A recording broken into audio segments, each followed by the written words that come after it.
Hi 1B, this is Miss E, and today we're going to learn how to describe the plot. Today's title is Describing the Plot. But first of all, we have to know what a plot is. Well, I asked this question in class before, and I wanted to know what you guys knew, and I believe there was one person, Callie, who knew what a plot was. So I took a bit of her definition and I added more for it. Callie said a plot is what happens in the story, which she was right. A plot is what happens in the story or text, like problems and solutions. And here we have two different examples of a problem and a solution. Can you guys guess which is a problem and which one is having a great solution? Well, you guessed it. This doggy to the left seems very sad, tired, and probably lonely. Now, to me, that sounds like a problem. However, this doggy to the right looks very happy and excited, which he probably fixed his problem.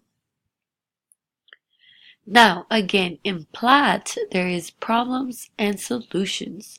So we're about to figure out what makes a problem.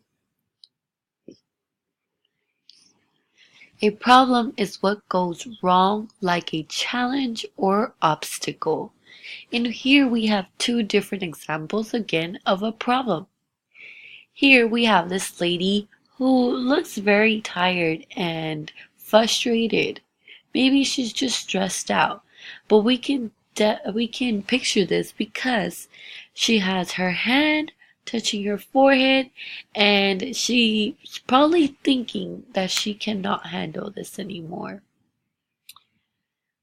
In this picture, our parents and guardians and grandmas and grandpas can relate to this picture. I'm sure that some of you guys and your parents have had car problems before, and if not, that happens all the time. So when someone has a car problem, they usually go to an auto shop. In an auto shop, there are mechanics who work towards the problem to fix the obstacle. And then that's where we come down to solution. A solution is how the problem is solved. For example, we have two different puzzle pieces here, which can be the problem. And we have four different people working together to fix and put the pieces back together. This kind of reminds me when you guys are in collaborative station, how you guys help each other and work towards one goal and try to stay on task to finish the problem. Here we have this huge wall that we can't go over.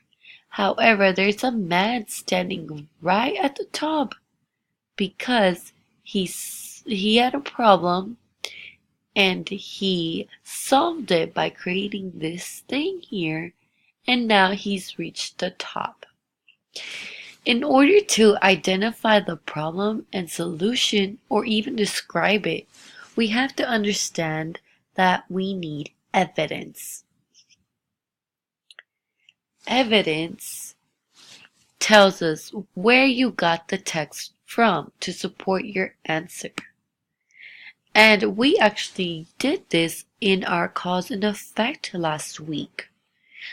If you guys provided me with the cause and effect, I asked you, where could I find what you had just said?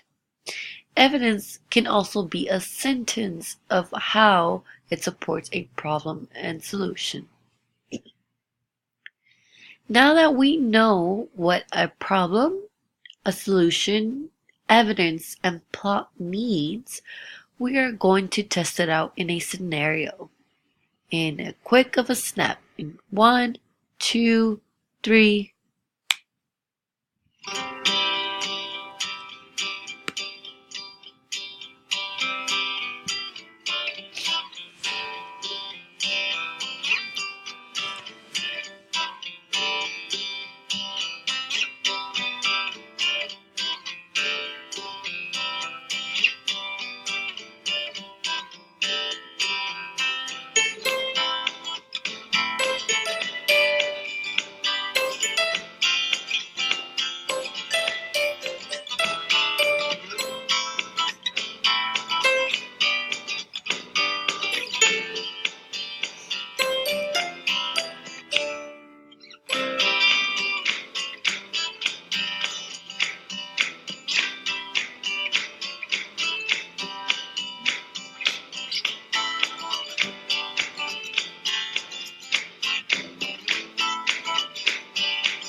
Alright, make sure that you grab a sheet, describe the plot, and provide evidence.